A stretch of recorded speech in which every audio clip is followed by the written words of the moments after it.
Welcome back to my channel heal with homeo में आपका स्वागत है। आज हम देखेंगे history and biography of Hahnemann. सबसे पहले उनका full name doctor Christian Friedrich Gottfried Samuel हैनिमल।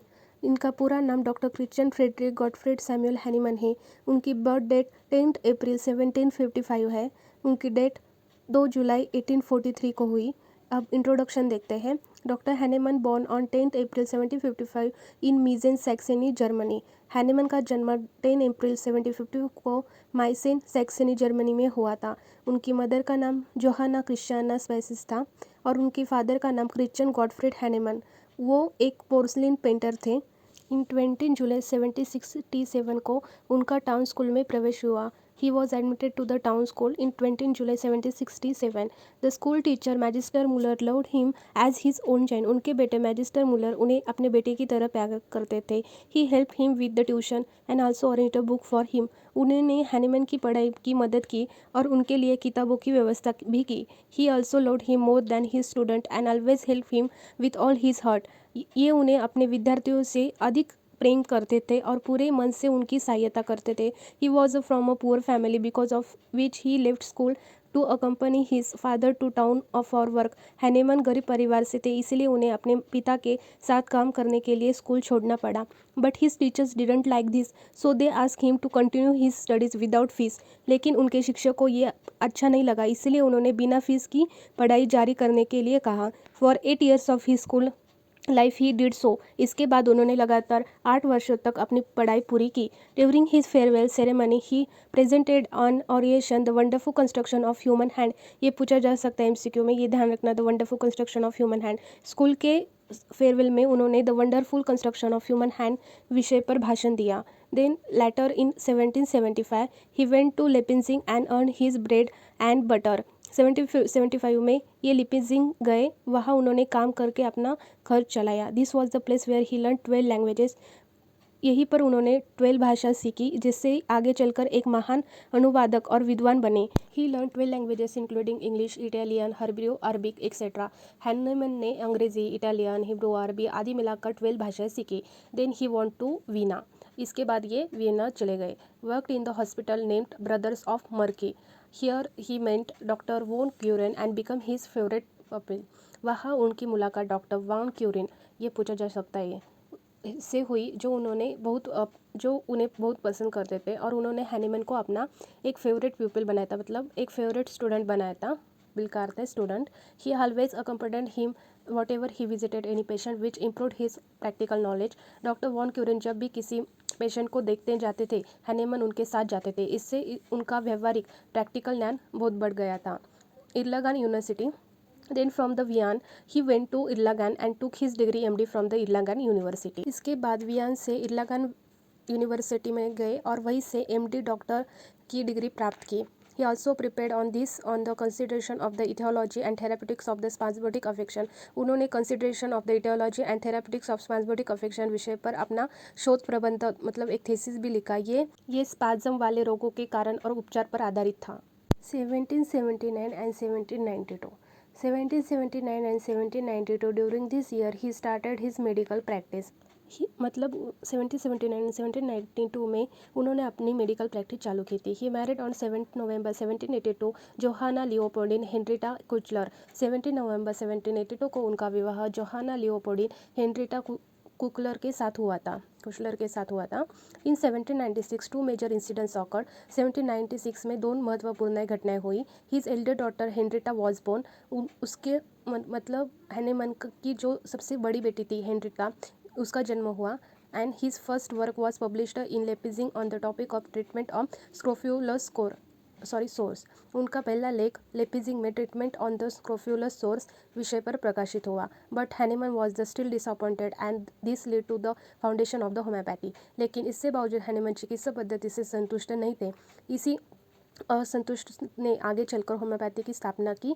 79 ट्रांसल्यूटिकुलंस materia Benika. 1719 में डॉक्टर हैनेमन ने डॉक्टर विलियम क्यूलेन मतलब जो विलियम क्यूलेन की मटेरिया मेडिका जो बुक थी का अंग्रेजी से जर्मन के भाषा में अनुवाद किया। 1796 बर्थ ईयर ऑफ होम्योपैथी। 1796 को होम्योपैथी का जन्म वर्ष माना जाता है। 1805 में मेडिसिन ऑफ एक्सपीरियंस की बुक का प्रकाशित हुआ। एंड 1790 में in 1719 while he was translating Cullen's Materia Medica from English to German. 1719 में जब वे मटेरिया मेडिका का अंग्रेजी से जर्मन में अनुवाद कर रहे थे, उन्होंने पढ़ा he read the Peruvian bark treat intermediate fever because it is bitter. उन्होंने पढ़ा कि पेरुवियन बार्क म्हणजे जो सिंकोना बार्क था, इंटरमीडिएट फीवर मतलब जो मलेरिया जैसे बुखार को ठीक करती थी क्योंकि उसका स्वाद कड़वा था। But he was not satisfied by this, लेकिन हैनिमन इस कारण सेटिस्फाइड नहीं हुए। So he took 4 drama of the China 2 times a day for a some days. इसीलिए उन्होंने स्वयं पर प्रयोग किया और जो सिंकोना की 4 ड्राम मात्रा दिन में 2 बार कुछ दिनों तक ली। He observe malaria like symptom appearing in him. इसके बाद उनके शरीर में मलेरिया जैसे लक्षण दिखाई देने लगे। This is the basic point which forms the pillar of the homeopathy. ये घटना होम्योपैथी का एक फाउंडेशन बनी। The remedies of the homeopathy are capable of producing similar symptoms that homeopathy cures. इसका अर्थ है कि जो औषधि स्वस्थ व्यक्ति में जैसे लक्षण पैदा करती है, वही औषधि रोगी में भी उन्हीं जैसे लक्षणों को ठीक करती है। इसे हम सिमिलिया सिमिलिबस क्यूरेंचर मतलब लाइक क्योर लाइक कहते हैं। Later in 1896 his first title essay was published. 1790 में उनका पहला निबंध प्रकाशित हुआ। Name the and essay on the new principle for the ascertaining the curative power of drugs and some examination of the previous principle. इस निबंध का नाम था and essay on the new principle of ascertaining the curative power of drug and some examination of the previous principal.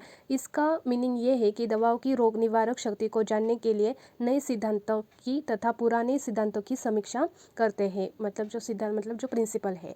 This was the first work of the homeopathy which was published. ये homeopathy का पहला प्रकाशित वैज्ञानिक लेख माना जाता है। Richard hello says that 1796 is the birth year of homeopathy. जो रिचर्ड हेल ने कहा था 1796 is the birth year of homeopathy. Then 1805 later in 1805 his book named The Medicine of Experience was published। 1805 में मेडिसिन ऑफ एक्सपीरियंस बुक प्रकाशित हुई। After that book was published 1810 first edition of Organon of medicine. इसके बाद 1810 में उनकी सबसे प्रसिद्ध book Organon of medicine का पहला एडिशन प्रकाशित हुआ। देन 1811 एंड 1822 तक अपोजिशन फेस्ड बाय होम्योपैथी के बीच होम्योपैथी को काफ़ी विरोध अपोजिशन का सामना करना पड़ा। 1822 first homeopathic periodical was publish. 1822 में पहला होम्योपैथिक का जर्नल प्रकाशित हुआ। After 48 years of happily married life, Dr. Hahnemann's wife Johanna, who was also the mother of 11 children, passed away in 1813। 48 years के वर्षों के हैप्पी मैरिड लाइफ के बाद 1813 में डॉक्टर हैनेमन की पहली पत्नी जोहाना का निधन हो गया। वे उनके 11 बच्चों की माँ थी। Then he met the madam Melanie a patient taking treatment for skin disease. इसके बाद उनकी मुलाकात मैडम मेलिना के साथ हुई जो त्वचा रोग स्किन डिसीज़ का इलाज कराने आई थी। Madam Melanie was the very beautiful artist with well educated थी। मैडम मेलानी बहुत सुंदर कला प्रेमी अमीर थी, शिक्षित महिला थी। Doctor Hahnemann got attracted toward her. Finally at the age of 80 he did his second marriage on 18 January 1835। Then उनकी सेकेंड मैरिज उन्होंने अपने 18 एज में मतलब 18 वर्ष के आयु में डॉक्टर हैनेमन ने 18 जनवरी को 1835 को मैडम मेलानी से दूसरा विवाह किया। On 12 August 1836 they moved to Paris. मतलब 12 अगस्त 1836 में वो पेरिस गए थे। There he got everything for which a human being aspires a name recognition money comfort and all that. Paris में उन्हें वो सब कुछ मिला जिसकी हर व्यक्ति इच्छा करता है, जैसे कि नाम, सम्मान, प्रसिद्धि, धन, आराम और सफलता। Then last station of this beautiful journey on 2nd July 1843 at 5 am Dr. Hahnemann breathed his last। 2 जुलाई 1843 को सुबह 5 बजे डॉक्टर हैनेमन का निधन हो गया। If we talk about the doctor Hahnemann he live through the all circumstance. यदि हम उनके जीवन की बात करें तो उन्होंने हर कठिन परिस्थिति का साहसपूर्वक सामना किया। The honour he got and all the problems he faced made him remembered. उन्होंने जो सम्मान मिला और जिन कठिनाइयों को उन्होंने सामना किया, उन्हीं कारणों से आज भी उन्हें याद किया जाता है। He also achieved the highest purpose of the existence by helping Mankind. उन्होंने मानव जाति की सेवा करके जीवन का सबसे बड़ा उद्देश्य पूरा किया और इसी कारण वे आज पूरे विश्व में सम्मान के साथ याद किया जाता है। ये आप याद रखिए, वाइवा में भी बहुत सारे क्वेश्चन इस पर से पूछ सकते हैं, सेकेंड ईयर में भी पूछ सकते हैं। तो आप ये अच्छे से पढ़ाई करो क्योंकि ये 10 मार्क्स के लिए आता है एग्ज़ाम के लिए। Thank you for watching. Please subscribe to my channel.